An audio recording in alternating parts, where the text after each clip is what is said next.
What's up mga idol? Sa video na to ay magpapalit po tayo ng LCD ng Realme C30s. At grabe mga idol, ito po yung cellphone na kapag pinalitan mo ng LCD, sasakit talaga ang ulo mo. At ayun mga idol, inon ko po siya. So meron po itong aninag, mayroon siyang ilaw sa screen. Hindi lang po masyado nakikita ang ilaw, pero meron po itong ilaw pero blackout po siya. At ayun mga idol, i-charge po natin. So nag-charge po siya. So kunting ilaw lang po ang nakikita natin. Dahil basag na po ang pinaka-screen. Isa pong technician ang may-ari nito mga idol, pero nakaapat daw po siya na LCD, hindi po niya napagana. Kaya ayan, gawaan po natin ng paraan. At ano ba ang dapat na screen na ipapalit dito para siya gumana? Dahil ang ipinalit po niya mga idol ay hindi po compatible. At ayan mga idol, ang model po nito daw ay C30. Pero ang pinaka-main model talaga nito mga idol ay C30s. Ayan mga idol, kung napapansin niyo po, kulang na po ang screw. So,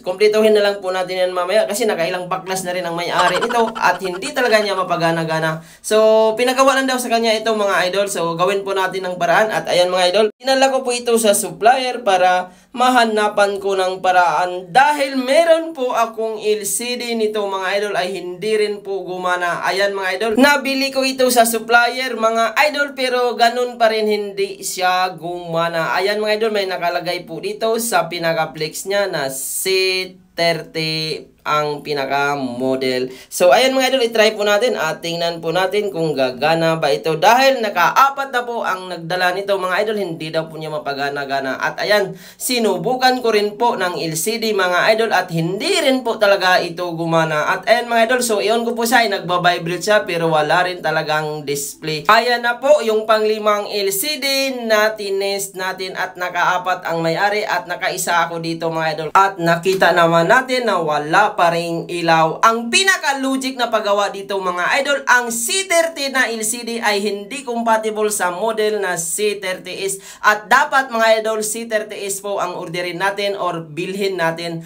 Kaya ayan mga idol, yung C30 talaga ay hindi po compatible sa C30s. At ang model na kinabitan natin mga idol, hindi po ito C30 kundi C30s. So ito po yung pang-anim na LCD mga idol. Dinala ko po ito sa supplier at isang test ko lang ng LCD ay gumana siya kaagad. At napakarami po talagang sumakit ang ulo sa unit na to mga idol. Kaya dapat kapag nag-test po kayo ng LCD na hindi po umiilaw, kailangan i-test nyo po sa C30. Kung hindi man C30 ay C30s. At ayun mga idol, install na po natin at tingnan natin kung gagana na ba ang pinaka-charging niya dahil connected din po ito sa charging. At grabe mga idol, napakasakit po talaga sa ulo ang unit na to. Nahanapan nga natin ng compatible na LCD at napailaw natin kaagad, pero doon naman tayo sa sabit pagdating sa charging. Ayan mga idol, kaya hindi napagana ng nagdala dahil ang sabi daw ng may-ari ay C30 daw ang model. Kaya hindi mapagana-gana dahil C30s pala ang model. At dapat mga idol, kung hindi nyo po mapapagana sa LCD na C30 ay dapat itry nyo sa C30s at sigurado ako gagana po yan.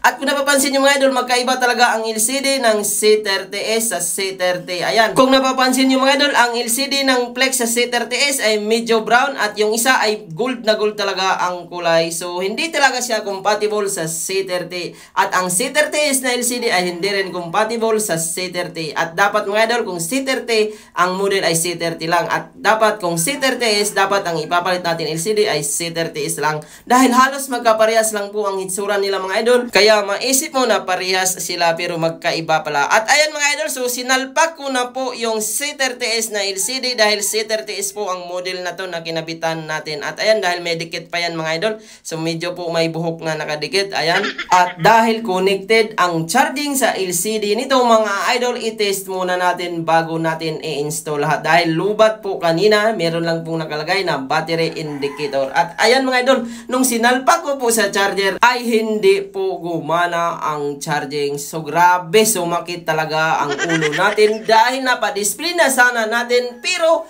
hindi naman siya nagcha-charge. So, ayan mga idol, ano ba ang dapat natin gawin ulit? So, another gagawin na naman tayo mga idol. At kung napapansin nyo talaga, wala po talagang lumabas na pinaka-charging sa screen. At dahil napadisplay na po natin at compatible na sana ang LCD. At pagdating sa charging, sabit na naman tayo. So, kanina mga idol, nung tinest ko po siya, nung hindi pa napalitan ng LCD, kahit basag siya mga idol, ay nag-iilaw po siya. At ayan mga idol, ititest po natin yan. So, kapag nag-iilaw po ang basag na LCD na to mga idol, ay ibig sabihin nasa LCD pa rin ang tama. So factory defect ang LCD na nabili natin. Ayan, kung napapansin nyo mga idol, pinatay ko po yung ilaw, umiilaw po siya na naka-charge. So ito po yung lumang LCD. Ayan, kung napapansin nyo po siya, nag-iilaw po siya. Pero pagdating sa bagong LCD ay hindi siya nagcha-charge. So nakatatlong palit na pala ako ng LCD nito mga idol. Kaso ganun talaga pagdating sa charging, hindi mo talaga siya mapa-charge. Kaya meron po tayo gagawin dito para mag-charge. Kaya kung nakatanggap ka po ng ganitong LCD, huwag nyo pong ibalik sa supplier. Sundan nyo po ang ginawa ko dito para mapagana ninyo. So pagdating dito naman mga idol, sa charging na talaga siya nagka-problema.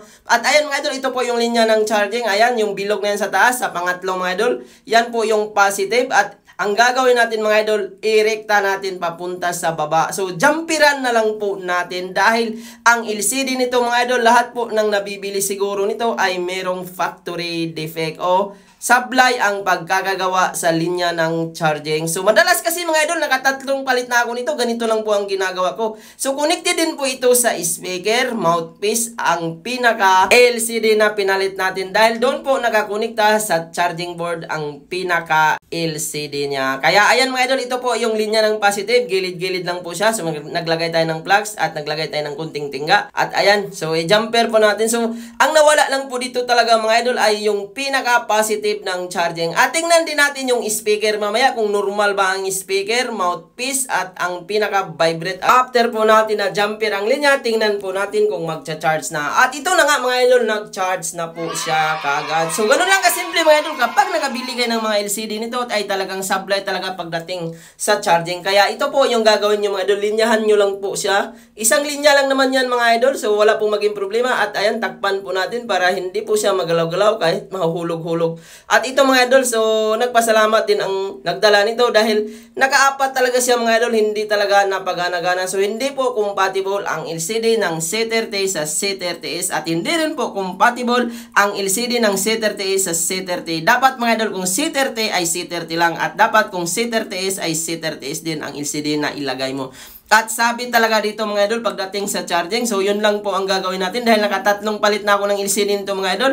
Hindi talaga napagana ang pinaka-charging niya at kailangan mo siyang i-jumper. At sana mga idol, kung natulungan kayo sa video ko na to, i-subscribe nyo po ang ating channel para mas marami pa kayong mga idea na makukuha. At ayun mga idol, naghang po ang ating video dito sa portion na to. Kaya ayun mga idol, medyo kingkoy po ang ating video. Pero ilang minutes lang po yan mga idol. At dahil nag-charge na po siya kanina, meron na pong 1% mga idol. At ayan, dinikit ko muna ang pinaka LCD niya. At tingnan natin mamaya mga idol kung gumana ba ang speaker niya dahil connected po ito sa speaker ang LCD na pinalit natin. At ayan mga idol, maglalagay po tayo ng guma. Meron na po siyang 2%. Ibig sabihin, nagkarga na po siya. At kapag naglagay kayo ng guma at nagdikit kayo ng LCD mga idol, 2 hours nyo po alisin. At ito mga idol, after 2 hours. So, yung charging niya mga idol ay hindi po ito na-charge sa loob ng 2 oras. Pero yung guma, 2 oras ko po ito bago tinanggal. At ito yung hitsura niya mga idol. Ayan, pit na pit po ang pinaka LCD niya. At bago tayo magtapos sa video mga idol, mag-shoutout muna tayo rito. Ayan, lahat at sa lahat ng ating viewers na nanonood ngayon, shoutout sa inyong lahat. At sa gustong magpa-shoutout, comment po kayo sa video. At ayun mga idol, nalinis po natin ang screen. So, ang LCD po natin mga idol ay meron po tayong warranty dito. At ito po yung hitsura niya mga idol. Iuna po natin at meron po itong plastic. So, 3 days to 1 week observation po tayo. So, wag mo nang alisin hanggat merong warranty para in case nagloko ay pwede natin palitan. At dahil nagbukas na mga idol, subukan po natin i-test ang speaker charging kung gumana na ba talaga siya. So, ang charging naman mga idol ay nag 12% na siya. Ibig sabihin, nagdadagdag na po siya.